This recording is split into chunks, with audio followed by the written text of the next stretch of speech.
आगाज है, चुनाव शुरू हो चुका है और चुनाव में कई पार्टियां, कई नेता अलग अलग रूपों में आपके पास आएंगे, आपको बरगलाने की कोशिश करेंगे, आपके वोटों को ठगने की कोशिश करेंगे।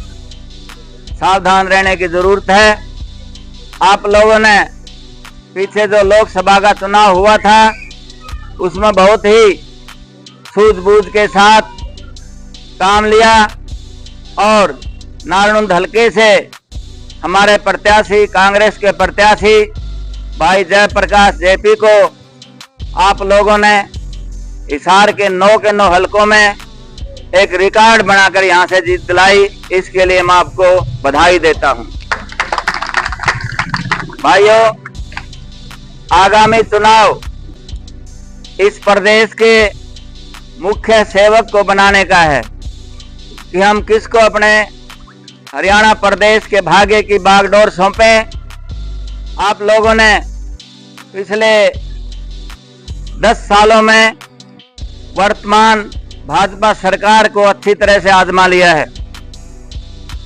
जितने भी वादे, चुनावी घोषणाएं, प्रलोभन जो इन्होंने दिए थे, एक भी वादा इन्होंने पूरा नहीं किया।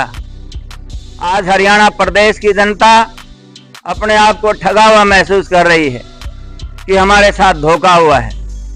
पिछले दिनों हमारे युवा नेता श्री दीपेंद्र हुड्डा जी के नेतृत्व में हरियाणा प्रदेश में एक कैंपेन चला, अभियान चला, हरियाणा मांगे हिसाब।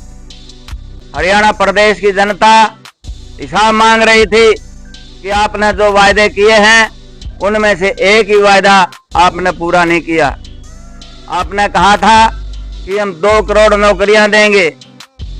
आपने कहा था कि हम किसानों को एमएसपी का दर्जा देंगे। आपने कहा था कि हम बुजुर्गों की पेंशन 5100 रुपये करेंगे। आपने कहा था कि कर्मचारियों को पुरानी स्कीम, जो पेंशन स्कीम है, वो लागू करेंगे। किसानों की फसल का दाना दाना खरीदेंगे, लेकिन सरपंचों को उनके अधिकार देंगे। लेकिन जो वास्तविकता थी आप सभी जानते हैं, समाज के किसी भी वर्ग को कुछ हासिल नहीं हुआ, सिर्फ उन पर लाठियां पड़ी हैं। जो भी अपना अधिकार मांगने के लिए प्रजातांत्रिक तरीके से, चाहे वो हमारे चुने हुए नुमाइंदे सरपंच थे, चाहे वो कर्मचारी थे, चाहे वो अधिकारी थे, चाहे वो हमारी आशा वर्कर, आंगनबाड़ी वर्कर और मनरेगा वर्कर थे, सब पर इन्होंने लाठियां बरसाई। भाइयों, इन्होंने हमारी खिलाड़ी बहनों को भी नहीं बख्शा। हमारी जो ओलंपिक में गोल्ड मेडल लेकर आई बहनें, जो हमारे देश का, हमारे प्रदेश का गौरव था, उनको भी अपमानित किया। जंतर तंत्र पर उनको घसीटा गया। तो उस सरकार से हिसाब मांगने के लिए ये अभियान चलाया था। लेकिन भाइयों, इन्होंने जो एकदम से एक माहौल बनता आ रहा था, आंधी आ रही थी कांग्रेस के पक्ष में, इन्होंने उस डर के मारे चुनाव को आनंद फानम में 20-25 दिन पहले इन्होंने डिक्लेयर कर दिया। और अब क्या बहाने बना रहे हैं कि भाई 5-6 दिन और चुनाव को बढ़ाओ।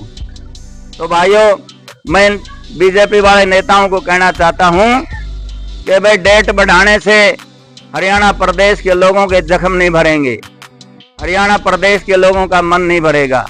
आप लोग, ये तो हिसाब नहीं दिया इन्होंने, लेकिन आगामी जो चुनाव होगा 1 तारीख का, जैसे कि चुनाव आयोग ने 1 अक्टूबर की घोषणा की है, चुनाव होगा, उसमें हरियाणा प्रदेश की जनता इनसे हिसाब लेगी। वो हिसाब कैसे लेगी? वोट की चोट से हिसाब लेगी। और हरियाणा प्रदेश में इस कदर इनको